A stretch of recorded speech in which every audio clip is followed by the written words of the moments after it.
పరిశ్రమలు రావట్లేదు, ఉన్న పరిశ్రమలు వెళ్ళిపోతున్నాయి, మరి ఉద్యోగాలు లేవు, యువకులేమో మనం చూస్తే మన దేశంలోనే ఈ గంజాయిలో అలాగే డ్రగ్స్లో మొదటి పొజిషన్లో ఉన్నాం.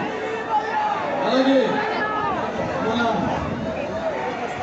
రైతులు ఈ యొక్క రైతు వ్యవస్థను కూడా శాఖను కూడా నిర్వీర్యం చేసేసి మరి ఎంతోమంది రైతుల హక్కుల్లో కానీ ఆత్మహత్యలో కానీ మన దేశంలో మొదటి స్థానంలో ఉండేలా చేశాడు ఈ జగన్.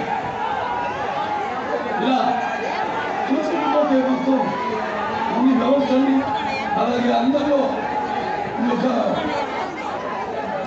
నిబంధనలు తీసుకొచ్చి ఈ యొక్క రాష్ట్రాన్ని పరిపాలించాలని, అలాగే అతను చివరి కోరిక ఆఖరి కోరిక ఏంటంటే మొత్తం ఈ రాష్ట్రాన్ని వదిలేసి మనం వెళ్ళిపోవాలని, ఉద్యోగాలకు వాళ్ళు ఇవాళ మన భూములు కూడా రేపు వస్తే ఒక ప్రత్యేకమైన చట్టం తీసుకొచ్చి ఆ భూములన్నీ కూడా అతని పాస్బుక్ మీద అతని బొమ్మ పెట్టి అతని దగ్గర పెట్టుకుంటాడు.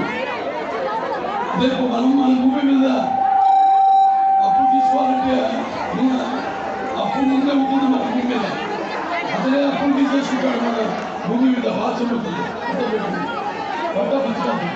ఇవన్నీ మీరు గుర్తుపెట్టుకోవాలి. రేపు మనల్ని ఈ రాష్ట్రం వదిలేసి